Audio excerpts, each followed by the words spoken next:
A senior member of the British military said Christian Craighead is a bad example to young soldiers because his mutineer attitude promotes lawlessness in the military. I'm not going to pinpoint the exact person who said that because the 5 people who told me, they said 3 people said one person and 2 people said another, but they're similar jobs, so it was just a mix-up of abbreviations. I've also heard of people in the Foreign Office. Chris Craighead, he shouldn't have done that thing in Kenya. There's lots of people in the Foreign Office who completely, really support me, but there's also senior members of the Foreign Office, and he shouldn't have done that because if I'd failed, potentially they could have said, well, it's all failed because of that man. So I would have been the scapegoat and it would have looked bad for everyone else. What I want to say to people is the last time I fucking checked, the motto of 22 SES is who dares wins, not who asks for permission wins. People need to remember that. What you think is normal, a lot of the time isn't normal. There's probably a lot of people out there who maybe get abused and don't really know they're getting abused. You may wake up to it later on in life and then you see and you think, yeah, that wasn't cool. Being exposed to violence at a really young age. Which what some kind people, of violence? The worst experience I had was when I was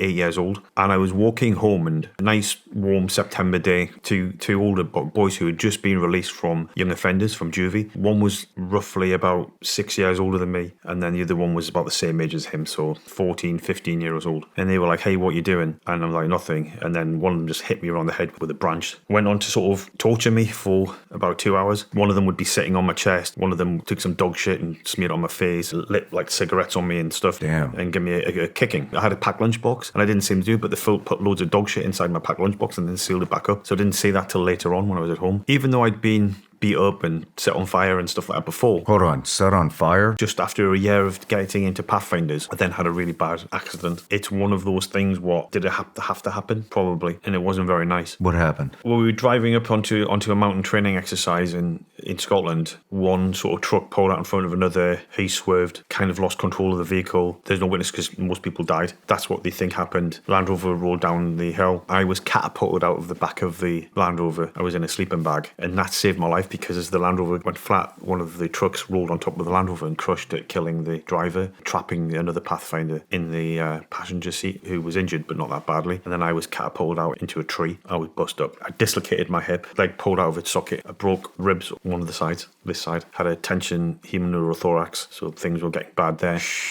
Broke my collarbone, my shoulder blade, my jaw, cheek, my skull, and then I had a bleed on the brain. I also broke my neck in 3 places and my back in 7 places. At some point I was resuscitated twice, and then I was in a coma for 3 weeks, and then I came out of it. One shot and my weapon jams. As they close up, I then silently go to the berm and look over the top with my night vision goggles on, and I can see around about 8 to 12 Iraqi soldiers all in a huddle talking to each other and stuff. Then I close down and then I say 8 to 12 Iraqi army soldiers behind the berm, and I don't know if it's because they heard the movement or they heard my voice. Then guy stands up, take the shot, he goes down. So you killed him? I don't know if I hit him. Well, I probably hit him, but I don't know if I killed him. It was one shot with. I then run up with the high explosive grenade and throw it down into all the Iraqis, and there's a bit of a scream, and I run and I pull out my brown high pistol and I shoot 5 of them. So it's like a chaos drill.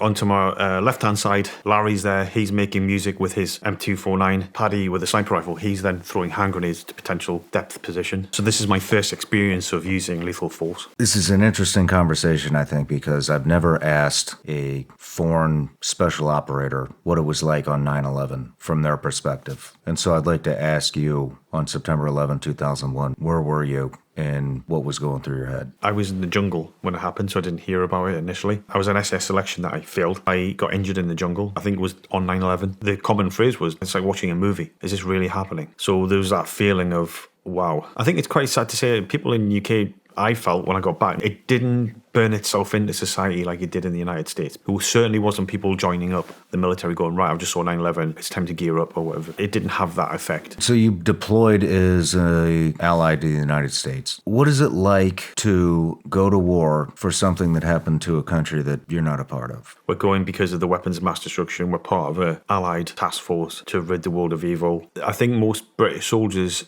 didn't think they were going there in support of the United States. As I pull onto this track, I'm kind of taken off guard because I see this guy walking down the road, a short black guy wearing a business suit and highly polished shoes. I do something strange. I do something that I shouldn't have done. Just common sense. I stop my vehicle, put the window down and say, hey buddy, do you want a lift? Something compelled me to pick him up, start driving off. And he's like, thank you so much for this. What's your name? It's Chris. And then he looks and says, how old are you? I'm like, 43. He goes, I'm 43. So when were you born? I said, September. He's like, I was born in September. What day were you born? And I said, 15th. He's like, I don't know what day I was born, but this is a good sign because that means in September 1975, Chris and his name were both born. Driving a bit further, and he reaches into his pocket and he pulls out this big dagger. And I just smile and say, you're not going to try and kill me with that, are you? And he's like, no, I'm not going to kill you. This is, I carry this when I'm traveling on this road in case I come across any demons or evil spirits. It comes in very handy. As we come to a stop, he opens the door. I felt it in my heart. He was like, Chris, may God bless you many times this day. For this mission, it was like there was 4,000 Iraqi troops in this armored division. And the OC actually said to me, you don't have to do this. You're going to come into contact with the enemy. Did you say, am I going to get paid more? No. There's a high chance of dying? Yes. But it was... I'm in. Yeah.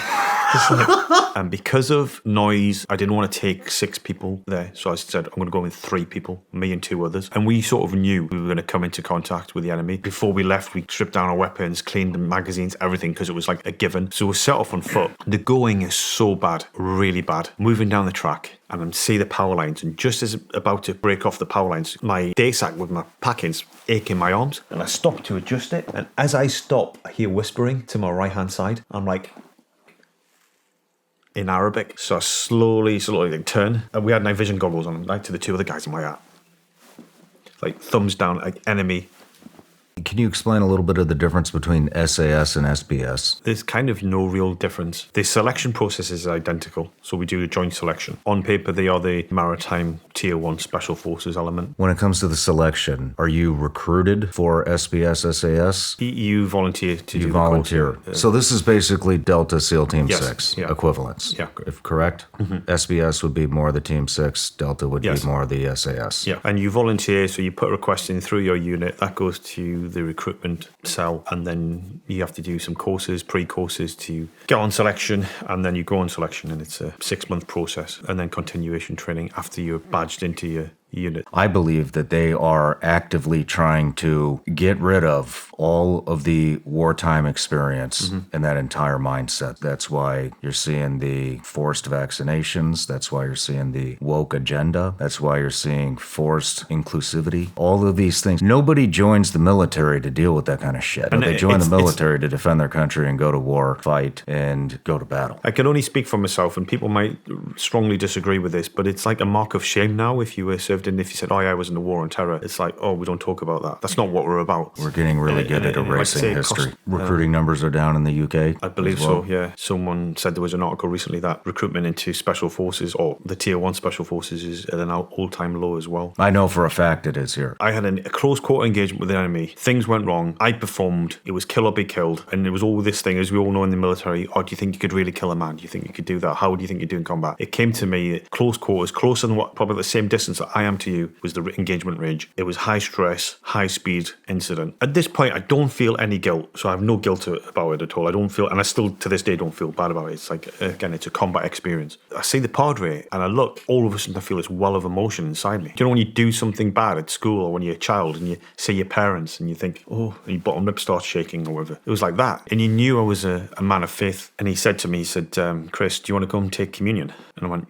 yeah. There on my knees, had my eyes closed, praying, and it felt like someone had moved this halogen sort of light above me and turned it on, and I could feel this warmth going through me as I took communion. And I opened my eyes, and the Padre looks at me and says, did you feel that? And I'm like, yeah. For me, I want to die in combat. I want to storm a machine gun position. It's the ultimate honor to be killed fighting for my country. And you know what, as a paratrooper, why do you join the army? I want to jump out of airplanes and kill people. That's what I want to do. That rather than going, oh yeah, well, I want to get a trade. I want to get some life experience. I want to see the world. You haven't got the mindset to be dropped behind enemy lines and close in with a superior force and kill the Queen's enemies. This is what we're training for. We're training for all-out war. The guards platoon were allowed to put posters and things up on the walls. Nothing was allowed up on the walls in the junior parablock, with the exception of one thing, was the 10 commandments of the parachute of the German Fallschirmjäger, the German parachute rifleman. Was it tough as leather, hard as crupped steel, agile as a greyhound. You are the embodiment of the British soldier. Fulfillment will be battle. Seek it out wherever you can. Something like that, which is the last one. Things more controversial is say like, be shy of chatter. Men act, women chatter. Chatter will take you to the grave. 5 terrorists from Al-Shabaab, Somalia. It was a 19-hour gunfight standoff, evacuated approximately 700 civilians. There were 21 casualties, 28 wounded, 19 Kenyans, 1 American, 1 British. It was at the Dusit D2 Luxury Hotel in 14 Riverside Plaza in Nairobi's affluent Westgate neighborhood. Let's talk about that day. At 13 years old, my grandmother, she died, and that's when I felt truly alone. Without my grandmother, I don't know what would have happened to me. She put in these core values. She made me respectful to people. Again, people might say, well, he's a bit of a thug. He's like beating people up or whatever. Like I say, it's a different time, but I was always super, super respectful to school teachers. My grandma would say there'd be a woman walking down the street, like an older woman, and she'd go across and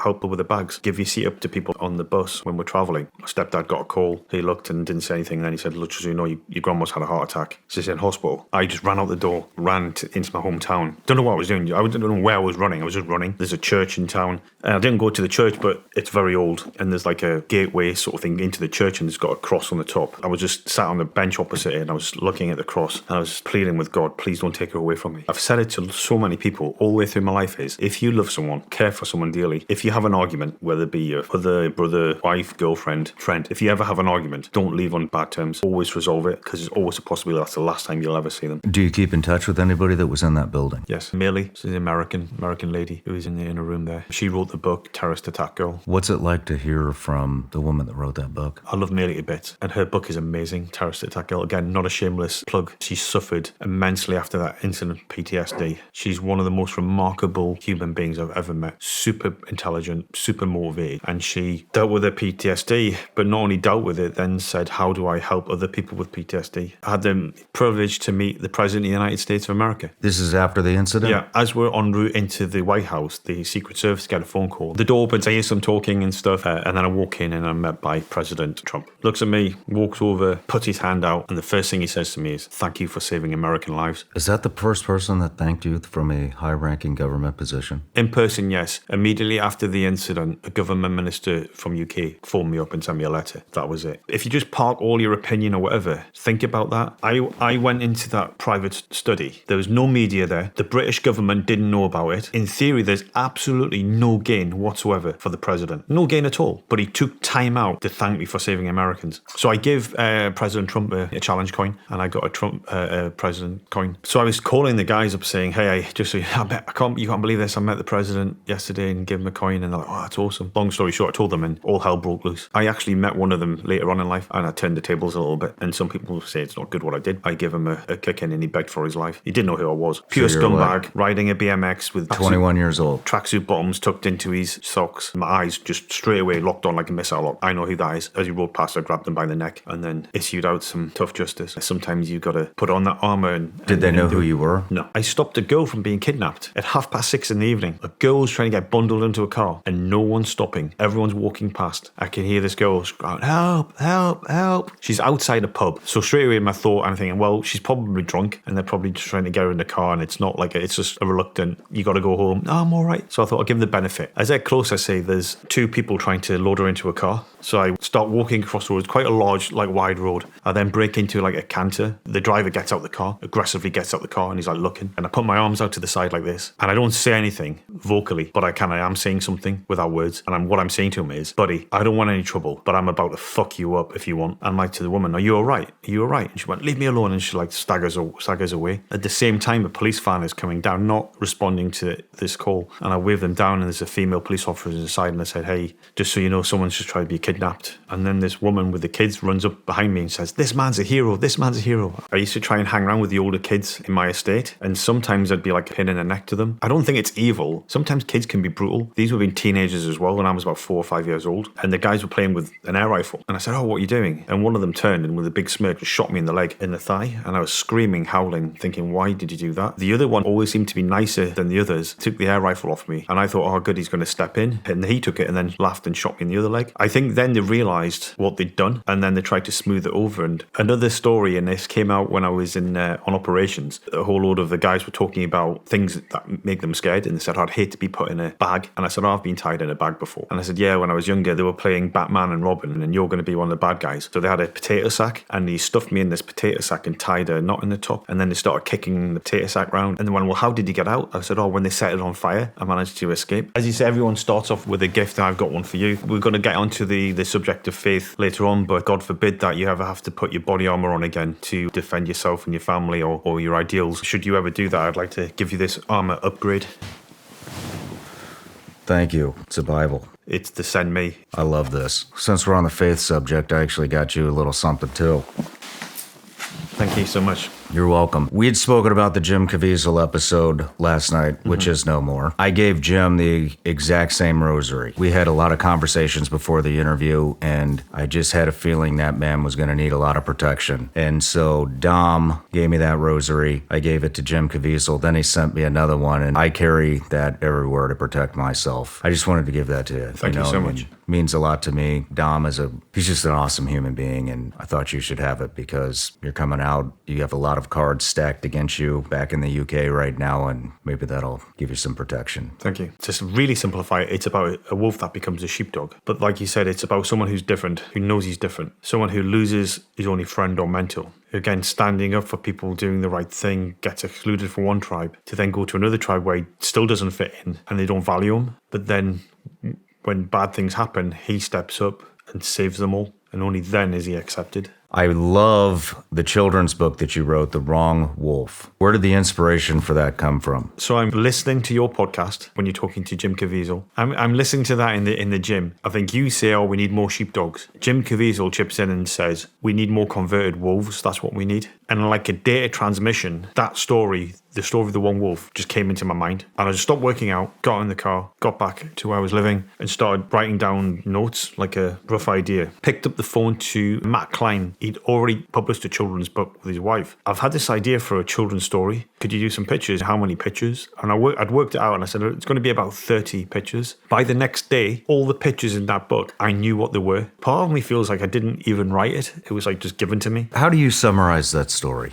I'll tell you how I summarize it. It is about a wolf that doesn't belong, who tries to fit into a new tribe and has to prove himself. He proves himself by standing up and doing the right thing. Did you engage anybody when you entered the building? Did you personally save anybody from that building? I think it's video evidence of someone who looks like me doing stuff like that. How many people did that individual that looks like you save? Allegedly, people say 700. I went in alone, but then it became a team effort with some remarkable individuals. How uncomfortable are you right now? Pretty uncomfortable. Is there anything you want me to ask you? It was the most remarkable day of my life. I've done close to 1,000 door-kicking missions. There's nothing was ever like that day. People talk about flow state, whether it be skydiving, whether it be a CQB. That day, I unlocked some sort of superpower. When I crossed that threshold or whatever that point was, it felt like I could see further. I could hear things. I could move faster. I was stronger. It's really interesting to me to watch special operations, the tip of the spear, globally just diminish. I feel like it's going to vanish into nothing. The Canadian guys, have you ever worked with them? The CANSOF recruitment numbers way down. British Special Forces numbers are down. American Special Forces numbers are down. Nobody's signing up for this. I feel like the special operator is becoming obsolete. I feel like warfare is evolving